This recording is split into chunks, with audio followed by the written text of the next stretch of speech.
Hi guys, and welcome to another episode of DC Doc. My name is Therese and thanks for stopping by. So I have a special guest with me today. His name is Kien. So thanks for joining me. Yes. So why don't you tell us how you got started in filmmaking? Okay, so my journey started off about 12 years ago. Prior to that, I was working as a software engineer. And then through one thing or another, I got made redundant two jobs in a row. And I took that as a bit of a sign to look for something else. And I'd always been into photography and all that kind of stuff when I was younger. My dad gave me my first film camera. And prior to that, I had already been doing a bit of promo work, filming for nightclubs and all that kind of stuff, doing events. And then I got introduced to somebody through a friend who had a video production business. So I started off working for him as an editor. And then after 6 months, a year or whatever, I started picking up the camera. I started coming out with him on shoots.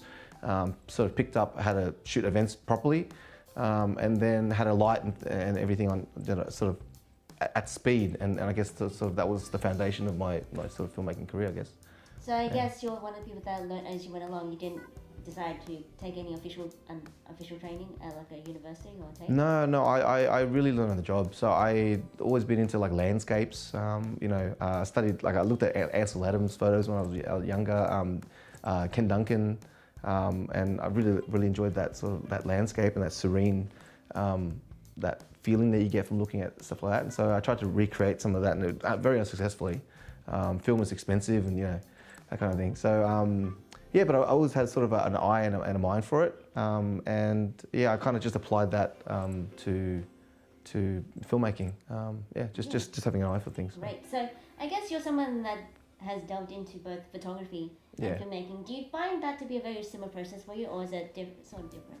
Yeah, no, it's very similar, because it depends on what you're shooting. If you're shooting events, then you're working at speed, so you don't really get time to sort of really dwell on what you're framing. You just have to sort of react to it really, and just base all your compositions on past experiences and just kind of get it done. Whereas with narrative stuff, you have more time, and so it is very similar in terms of shooting landscapes and shooting narrative, because when you light and when you stack, it's all about foreground, background, midground, your subject.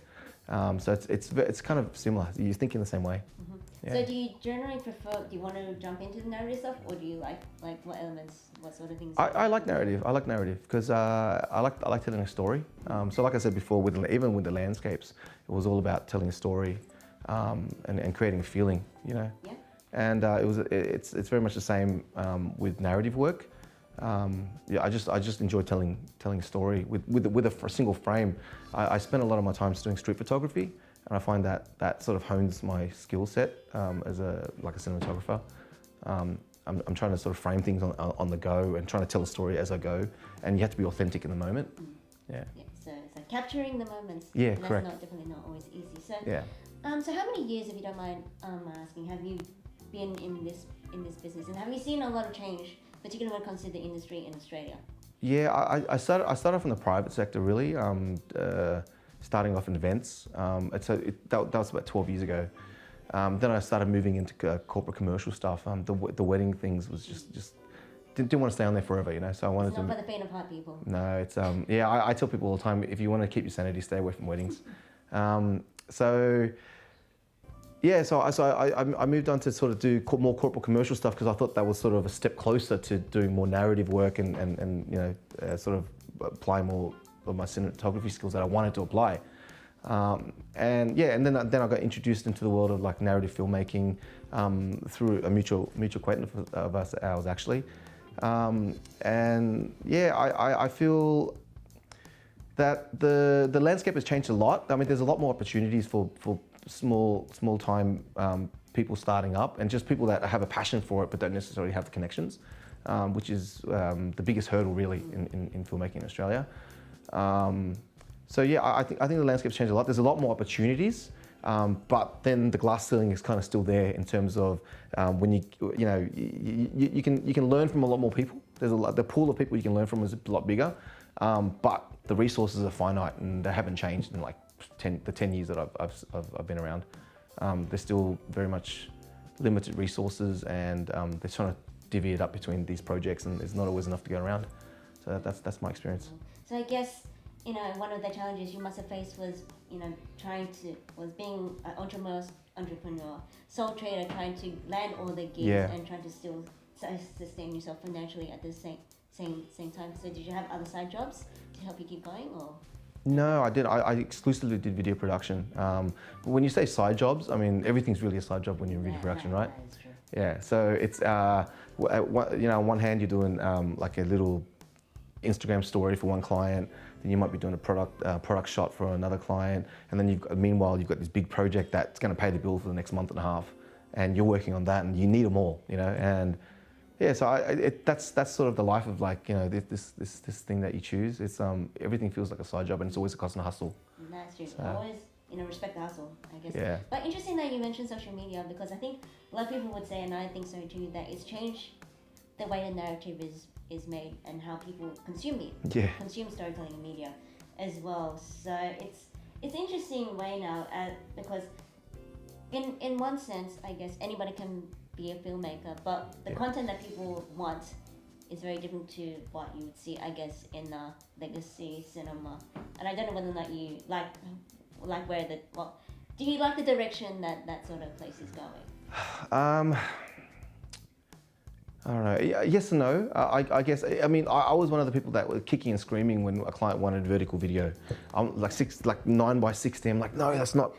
They wanted a close up. I'm like, you do realize a close up is an extreme close up with a 9x16, right? Like, oh, okay, yeah. So can we do both? I'm like, no, you can't do both. A medium is a medium for like a standard shot, and then a medium is really a close up if you crop it. Right, so you can't shoot both unless you shoot it twice, which means we need twice as much take, which means we need twice the budget. And it was really hard to get the client to understand that. But yeah, I was one of the first people kicking and screaming. But I mean, at the end of the day, I had a business partner, and he sort of had that bit more business sense. Like, you know, you got to do what the client wants, and what the client wants is to appease the customer, and that's how people are consuming content. They're holding their phone like this, and I'm finding myself doing it more now.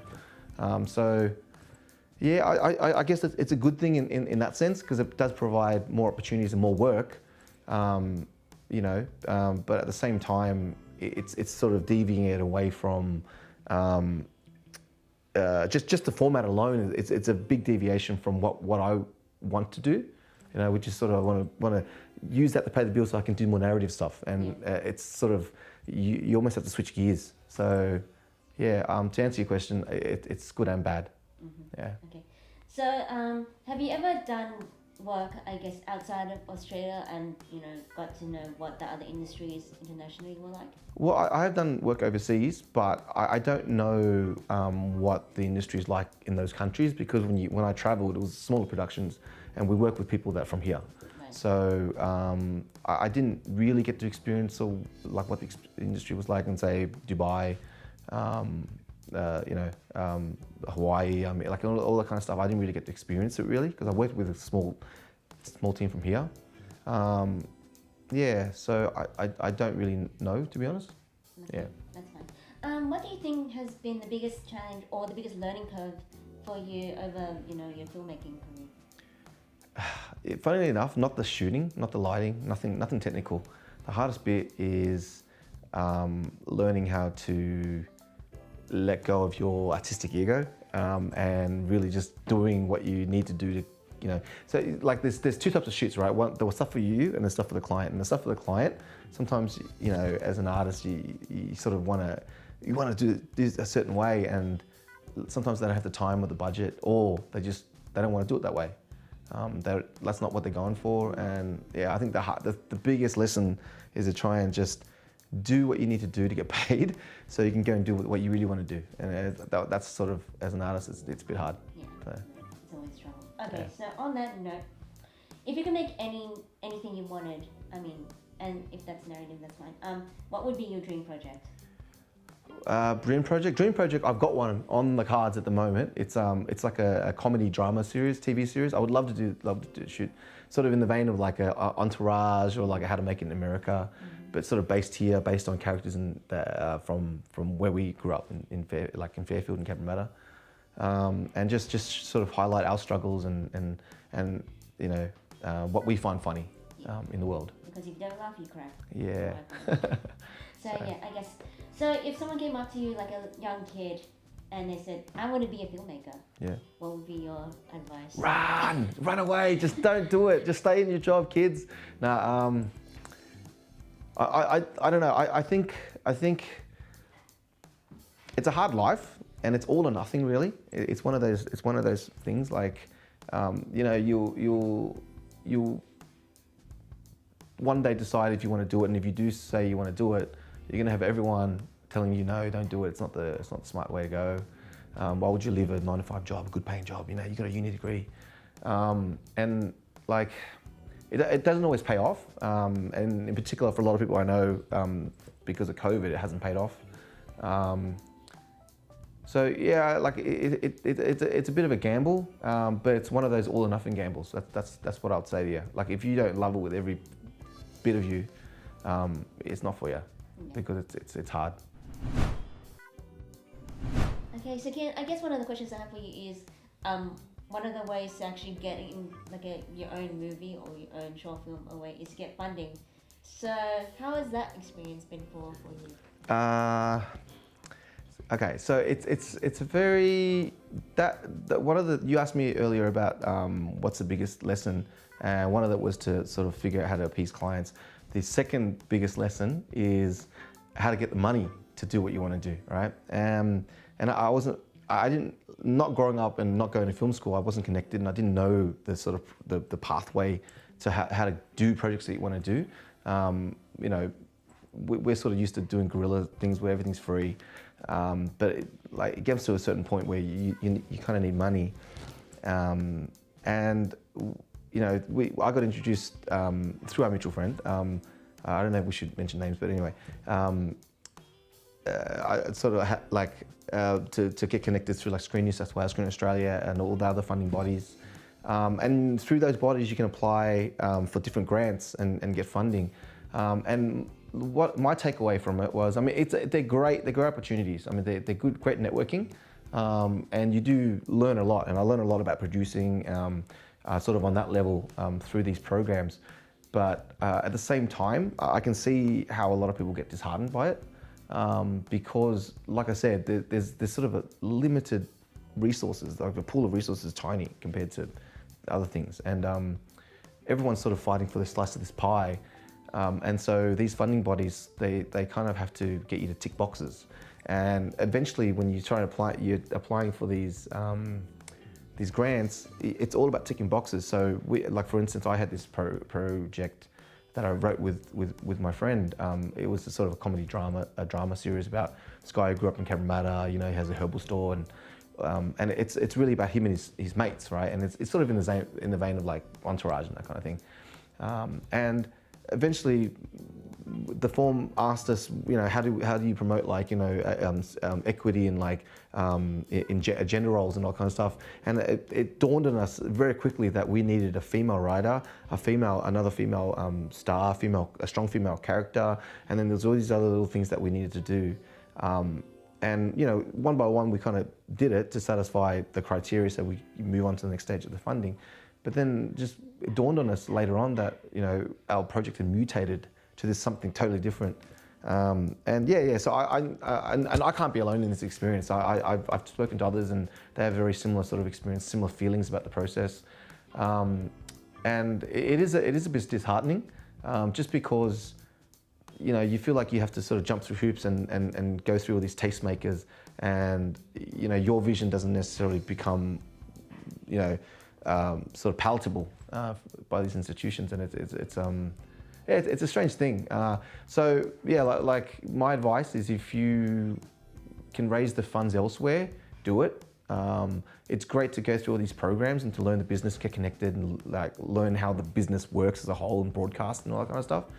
But my feeling is that things are going to move away from broadcast, that business model, and it's going to go more streaming, more on demand, more private, like just similar to what YouTube did for broadcast news, right? Nobody watches news anymore. Everyone gets their news off YouTube. And then the news had to move to YouTube. It's going to be the same kind of thing. There's going to be a whole shift.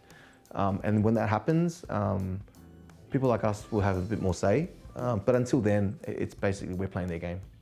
Yeah. So I guess yeah, there is a question. That is a question that people always, creators particularly, have to think about Yeah. when investors and other people get involved. Is how much are you willing to compromise on your project Yeah. for that funding, and does it end up being worth it?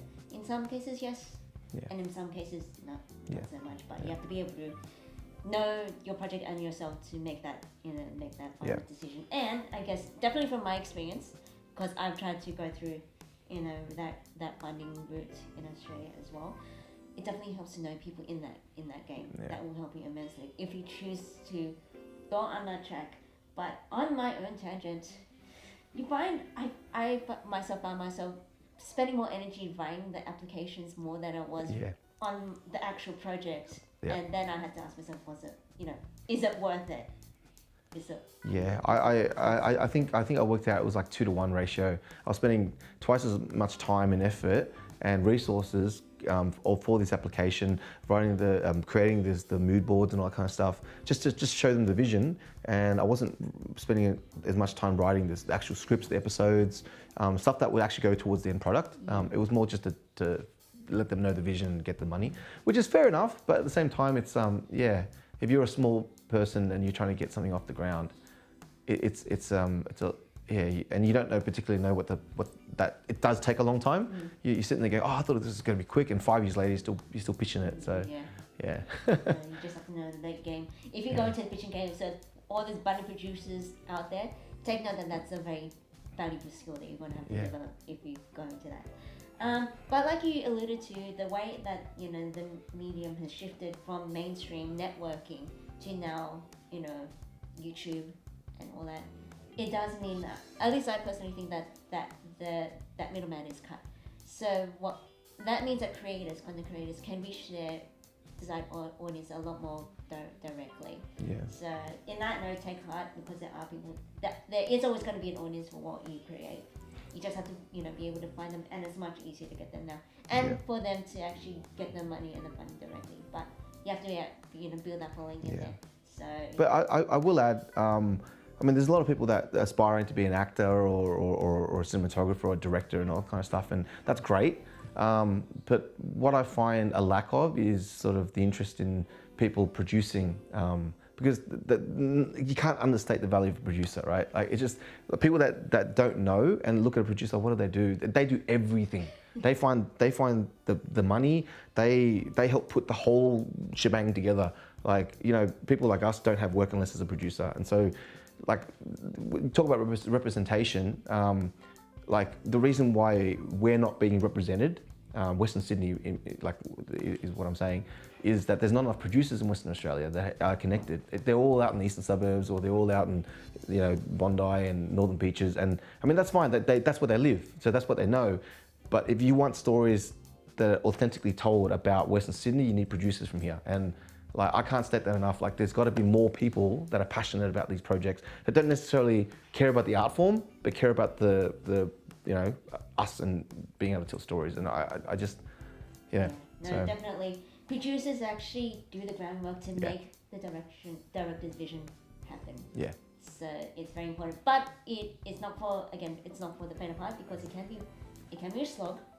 Yeah. Because they're basically a lot, and I know this because I've had to do that too, where you have to organize the call sheets, you have to organize the prop list, you have to do all the stuff which sounds like a drag, and it's boring, but it's very important because it organizes and makes things run smoother. Yeah. So what I'm trying to say is, when there isn't a good producer, you notice very, very quickly. Yeah, but we're making it sound so boring and like so bad. It's fun, people. Please do it. I promise that it's not. Yeah, no, we're making it sound so bleak and like, oh man, and it's actually cool. Like, it's basically getting together with like mates every weekend and making stuff. So it's cool, but yeah. So I think also recognize producers and the rest of the crew that make things happen, not just the director. Yeah. So I think that's a whole nother industry thing where get more awards. Oh, I can go on about how I feel about the Oscars. I don't know if you want to go on to that. No, I don't particularly have any interest in that. Fair enough. But yeah, so I guess where should I lead to from this? So I guess personally, did you ever face like internal thoughts that it really wasn't worth it and I should let this go? Or what kept you going? Well, I mean, look, complete honesty. The full disclosure is that I'm back to an office job at the moment, just because COVID. You just got to do what you got to do to kind of pay the bills. But I haven't hung up my camera yet, and I'm still looking for opportunities. Every chance I get, trying to network again, and because I find a lot of people have just quit. So yeah, but I mean, like I haven't lost the passion for it, but you just have to do what you got to do to pay the bills. So yeah, I mean, we had this discussion last time, right? Like, you know, when you're hungry, you're not creative, you know. So yeah. So I know the starving artist images one is very romantic, but it's not very so yeah. Actually, my next question is, I think you told me that you also actually were producing a podcast. I was. It's a little while ago. Okay. Yeah, but yeah, I was. Okay. Yeah. So what made you decide to do that for how long? The very motivation was basically, you know, what I've been talking about. Like, there's so many people sort of in my neck of the woods, Western Sydney, where, you know, you have one person that's good at like 3D effects, and another person that's good at like, you know, lighting and photography, another person that's, you know, very business savvy, very like good at producing. And there's all these different people with this talent. We've got a massive talent pool here, and we don't have the network because none of us went to film school, so we're never connected. And everyone's sort of trying to like do their own thing because, you know, that's sort of how we are out here. We hustle, we're trying to make things on our own. And like being in my position and just meeting all these different peoples and different people with different skill sets, I realized like, dude, like someone's got to bring all these people together and have a chat and maybe enlighten the general public about, you know, what can be done out west, you know, what's achievable, what people are capable of. So yeah, that's sort of what brought about that podcast. My one of them was I spoke to a guy that worked for an editing studio. Another one was like with line dancers. Yeah, so it's a broad mix of people, but we all sort of have something to bring to the table. And the common thing is sort of we're not in where you would particularly picture the talent to be. So that was the basis of that podcast. Fantastic. Yeah. So on another note, on a completely different tangent, so let's talk about movies. So do you have a particular genre that you like watching or like making? Genre? Like thrillers? Okay. Yeah. Like I particularly like David Fincher movies. Yeah. So I like those kind of like very slow moving, but like builds tension through visuals. Yeah. I mean, cinematography. So. Yeah.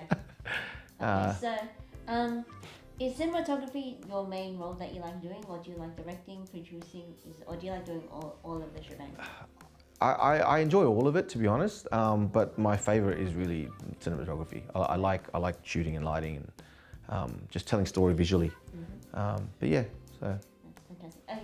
Yeah, so I mean, do you still have like social media where you put like a website where you put all your like reels and all your projects? Yeah, Where can people find you? Well, I've still got one of them up. It's called Dope Source Media, dopesourcemedia.com, DOPE. Source is in SOURCE, not sauce like tomato sauce. Right. I used to have another one with my name, but I got rid of that one. That was more like my street photography. So, you know, on the note of, you know, David Fincher, is he like one of your main sources of inspiration when it comes to like cinematography? One of them. I mean, he's not the cinematographer. He's a director. Oh. But a lot of his work, I enjoy the cinematography from his movies, particularly like Seven, and like Gone Girl and all that kind of stuff. So, but yeah, I like him. But I think my inspiration is like David Fincher, Denis Villeneuve, like that kind of stillness. In terms of like storytelling, I really like Richard Linklater. So if anybody hasn't followed like the Tomorrow, like the Before series, so you know he started this movie series with Julie Delpy and what's that guy's name? Ethan Hawke. Thank you, Ethan Hawke. Like I don't know, like 20 years ago, whatever it was, right? Called Before Sunrise. Then he followed that 9 years later with Before Sunset, and then I can't remember the last one. But basically, he follows this couple, and the movie is just like pretty much long singles, long takes, and it's just conversation. and it's so captivating. It's this conversation, right? So I really like that kind of stuff. There's another movie called Man from Earth, and it's like a really low budget movie about this guy who is from the Neolithic, but he's immortal and he's lived forever, and he's a college professor, and it's just these bunch of professors in this cabin, and they just talk. And every time I watch it, I've watched it like 20 times, and every time I watch it all the way through. It's just captivating. I like that kind of stuff, you know, stillness. Yeah. You don't get to see that sort of movie nowadays. I'll tell you. Yeah. I'll tell you that. Yeah. So you know what? That is a very rare find. So just one last. So like with Richard Linklater, like Yep. is it and also is the reason why you like him is because he's able to sort of do so much for so little, as you said, like because he's very low budget too. Like he's very known to be a very low budget filmmaker, and because he doesn't do like grand scale stuff, but he's able to pull off. With the little resource he has, he's still able to pull off. That is true. But I think what I admire about Richard Linklater the most is he's a very collaborative filmmaker. So he worked with Ethan Hawke and Julie Delpy, and they developed those characters and the dialogue together. He did another movie. His commitment to filmmaking and the craft of filmmaking is unparalleled. He did another movie where he basically filmed it over the course of I think 24 years or whatever it was. And he just followed this boy, and every year he would come back and just watch this boy grow up. And he didn't want to replace the actor of the boy with different actors, so they would like there's no contract or anything. And he just over the course of, I think it was 14 years actually. He just filmed this movie.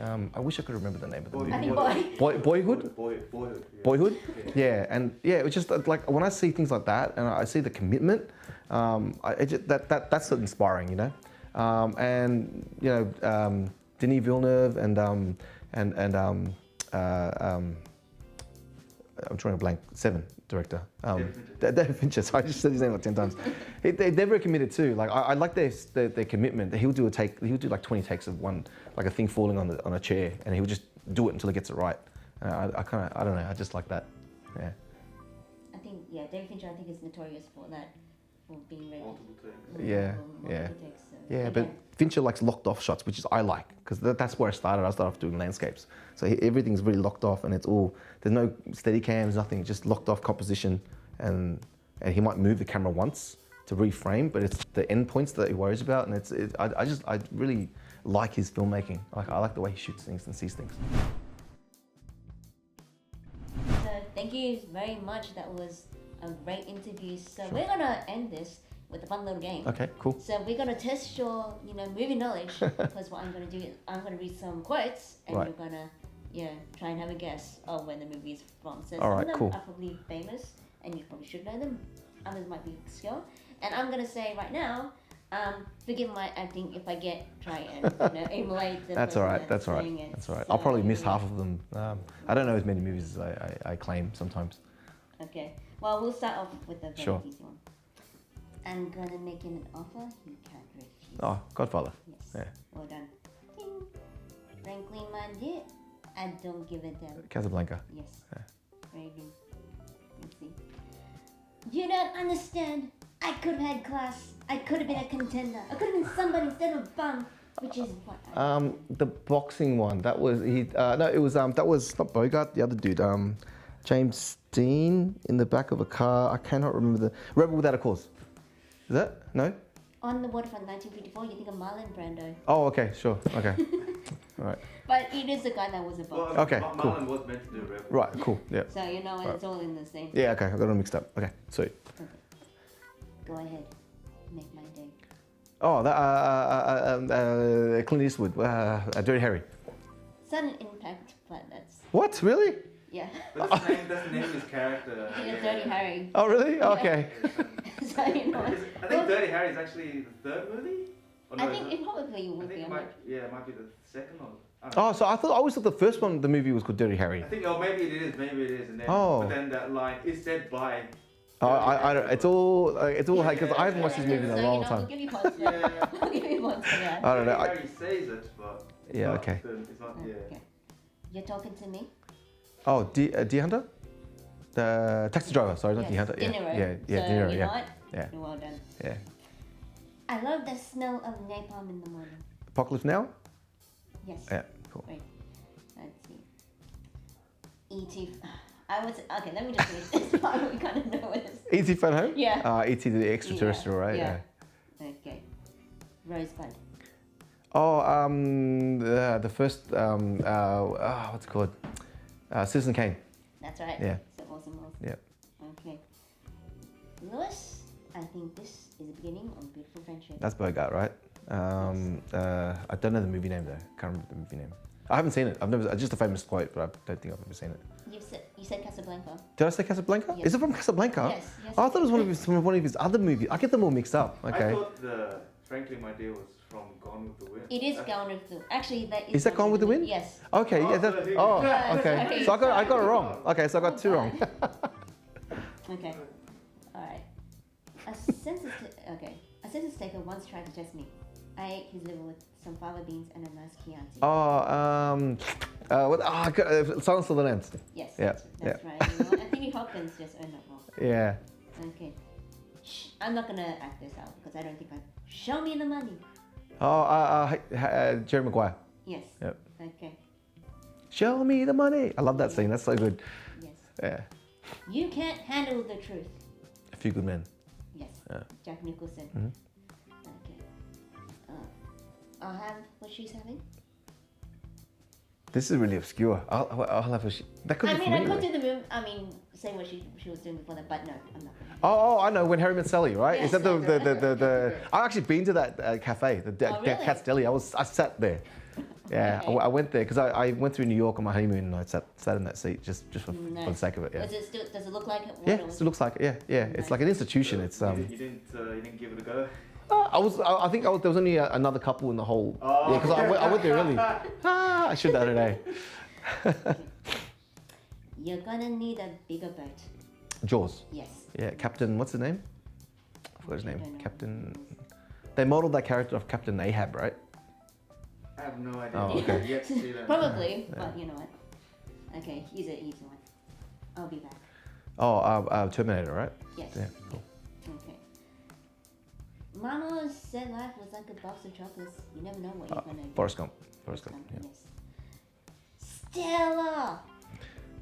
Oh, something called Desire. A streetcar called Desire. Streetcar Yeah. Design. Yeah, yeah. That's right. Yeah. Yeah. Okay. Stella. Yeah. Yeah. So this is classics. Okay. It's alive. It's alive. Oh, Frankenstein, right? Yes. Frankenstein's monster or whatever. Yeah. The first Frankenstein. I think the first one was 1931. I've never seen it. I've know, never seen it. I've seen Yeah. older incarnations. There's a lot of incarnations. Okay. Let's see. A boy's best friend is his mother. Wow, this is really obscure. Boy's best friend is his mother. I want to say Forrest Gump again, but I don't know. No? No. What is it? Psycho. Yeah. Yeah. Psycho? Oh, okay. Wow. Right. Yeah, Cool. it's sort of connected, but so Yeah, okay. sort of not. Okay. All right. If you don't know that, well, Elementary, my dear Watson. Oh, okay. Which one though? Which version? Well, that you're Yeah. gonna have to tell me. Aren't you? Sherlock Holmes. I've never actually seen any of the classic ones. Right. Yeah. Okay. This is The Adventures of Sherlock Holmes, 1929. Okay. So this was actually only in the movies, I think, not actually. Yeah, Was that line's not in the book, right? No, Yeah. it's not. It's Yeah. just he's connected to that Okay. line. How funny is that? And then it became the Z Stalker's not part of the. Yeah. Yeah, Really? Never in the book. Wow, how funny is that? He never goes and says, "I'm gonna put my deer stalker on once." No, Wow. He never does that. Eh? No, Yeah. it's just he's famous for that now. Well, there you go. So the movie adds to the characters, And I right? think that the deer stalker was more an illustration. I think Yeah. it was an illustration done. Oh, it was a book cover. I think it was. yeah, Yeah. book cover. Yeah. Okay. Get your stinking paws off me, you damn dirty ape. Oh, I've heard this somewhere before. Is it Planet of the Apes? Yes. Yeah. Okay. It is. So, yeah. And if you're like me- Charlton Heston, right? Yeah. Yeah. But if you know, like me, you got that from The Simpsons. Really? No, Dr. Zayas. And people that watch The Simpsons will know what I mean. Yeah. Because what's his name? That actor. Cool. Troy McClure. The character. He played that, and he decided to be in a musical version. Oh, really? Of Planet of the Apes. So yeah, guys who know what that classic episode is, you're right. I don't think I've seen it. No. It's on this. Yeah, you should check it out. The classic Simpsons are the classic for a reason. All right, here's Johnny. Oh my God, The Shining. That's right. Yeah. Okay. All right. They're here. They're here. Encounters of the what's it called? Close Encounters of the Third Kind? No? Good guess, but no. No? Okay. They're here. I've heard that line, I just don't know what movie it's from. It's. Do you want to keep guessing or no? No, just tell me. Okay. It's Poltergeist. Oh, okay. All right. 1982. Oh, that explains why I haven't seen it. I hate scary movies. Oh, not a fan. Yeah, I'm a chicken, dude. I'm not a fan of scary movies either, but Yeah. some of them are well done. But you know, I appreciate it. When I watched Event Horizon, I had nightmares for 3 days. Oh god. Yeah, I just Sam Neill thing just scared the hell out of me. Movie not for the faint heart. I've only heard stories. Yeah. Okay. Open the pod bay's door. How? Open the pod bay doors. Oh, isn't that Star Wars? No. No. Hal. Oh, Hal. Oh, Hal. 2001: Space Odyssey. Yes, Sorry, that's yeah, right. Hal. It's the Kubrick. Yeah. Classic. Yep. Classic Kubrick. Soylent Green is people. Oh, Solid Green. Yeah. Yeah. So that's. Yeah. Okay. Yo, Adrian. Rocky. Yeah. Yeah. Well, Rocky 2 to be Okay, precise, yeah. but in no way. Yeah, pretty much. He says in the first one. Okay. Oh no, it wasn't the airplanes, it was Beauty that killed the beast. It wasn't. Oh, is that King Kong? Yes. All right. Yeah. Yeah, I've never seen that movie. That old, the old claymation one. 1953. Yeah. Yeah. It was an But have you educated guess. seen the latest one? Kong. Yeah. That was that was directed by Peter Jackson. Peter Jackson? No, I haven't seen it yet. No, Okay. no. Alright. Yeah, it didn't really pique my interest for some reason. I don't know why. Okay. Yeah. Let's see. You should get this one. My precious. Oh, Lord of the Rings. Yeah, Yeah. that's right. Okay. A martini, shaken, not stirred. Which name's Bond though? He That's- said that- he says that, but in a it's so very particular way. way. So I'm trying to think. Okay, so that must be the first time he's ever said it because it sounds really weird the way he said it. Mm-hmm. So what was the first? It was Dr. No. That's not. It says here Goldfinger. Goldfinger. Okay, well it must be Goldfinger. All right, cool. But you know what? That's Connery, right? Yes, I It think. sounds like Yes, it sounds it's a like- very sounds like- Sean Connery. Yeah, yeah. Sounds like something he would say. I feel the need for speed. Top Gun, my favorite movie. Have you seen Maverick? I have, yes. Okay, we Yes. can have a review, I guess, if you're Yeah. interested in Yeah. something like that. Okay. So yeah, but yes, correct. 1986. So it's been out for nearly 30. I think I watched it. I could quote every line of that movie. I've seen it like 100 times. It's embarrassing. Okay. Cool. Next one. Carpe diem. Seize the day, boys. Make your lives extraordinary. The Dead Poets Society. Yeah. Yeah. So, Yeah, great movie. Yeah. Nobody puts baby in the corner. Gus Van Sant. Baby in the Corner. Oh, that's the dancing one. Not Flashdance. The other one. Trying to think. Dirty Dancing. That's right. Yep, cool. I'll get you, my pretty, and your little dog too. Oh, is that the Witches of Eastwick or one of those? No. It has witches in it. I'm drawing a blank. I can't think of it. Get my dog. The 101 Dalmatians. Is that the one? No. Oh, okay. I don't know. Wizard of Oz, 1989. Oh, really? Yeah. Oh, it is too. Okay. Yeah. All right. I just watched that with my daughter like a few weeks ago. No, it's a very classic movie. Yeah. Okay. Just keep swimming. Just keep swimming. Just keep swimming. I have no idea. That's You just haven't? nothing. This is a more recent movie. It's you don't know. Oh, is it Squid Game? I don't know. Squid Game is a TV series. Yeah, I don't know. But no, this is Finding Nemo. Oh, really? Oh, okay. I can't remember. I It's a- don't remember that That's line okay, from there. that's Yeah. okay, that's I've seen that movie a few times though. okay. Yeah. It is a good movie. Okay. Yeah. What's the most you've ever lost on a coin toss? Oh, I thought you asked me a question for a second there. It took me a second to register. I don't know. I have no idea. Okay. What's the most you lost on a coin toss? It's a bit of deja vu. It's more recent movies that you're going to be racking your brains with a bit. Let me know if you give up. What's the most you lost on a coin toss? Nah, I give up. Okay. Yeah. No Country for Old Men. Oh, 2000. okay. Yeah. Okay. That's a great movie too. Yeah. Why so serious? The Dark Knight. Yes. Yeah. Okay. $1 million isn't cool. You know what's cool? $1 billion. Oh, The Social Network. Yes. Yeah, great writing. Aaron Sorkin, right? Aaron Sorkin. Yeah. He wrote that line. Let's see. Okay. Let's see if you know this one. And you know what kind of plan never fails? No plan. No plan at all. You know why? Because life cannot be planned. Oh, I've heard this before. It's a voiceover, right? It's a voiceover. I'm just trying. I give up. Okay. It's a bit of a trick one, but it's Parasite. Parasite? Yeah. Okay. Oh, that's why. Okay. Yeah. So. Right. Because it rings a bell. I just couldn't think of the movie. Because it probably wasn't read in English unless you're watching the dub. So, Yeah. We'll Right. leave it at that. But That well was a done. great movie too. I love that movie. Yeah. So Yeah. highly recommend. So Yeah. you know you did pretty well, all things considered. A lot of them were like really famous ones. Like a few of them I hadn't seen before. I knew it. So. Yeah. So famous classic movies are classics for a reason. Yeah. Even if you haven't, it's like as you kind of said. Even if you haven't seen all of the movie, you probably would at least heard of bits and lines and bits and pieces because they see through the social consciousness. But yeah, so you can you can keep calling yourself a filmmaker. That's good. I'm glad. Yeah, but thank you so much for taking the time to chat with me about your career or experiences or about filmmaking. It's been a fun time. Again, you have your social medias that people can reach out to. Where they can see your stuff and just chill and say hey. And yeah, any last words? Keep on trucking. No. That's all good. Famous was lived by keep on trucking. Just keep going because you know what, you never know. Yep. But thanks again. We shall leave with that, and My we'll see you pleasure. next time. Bye. Bye.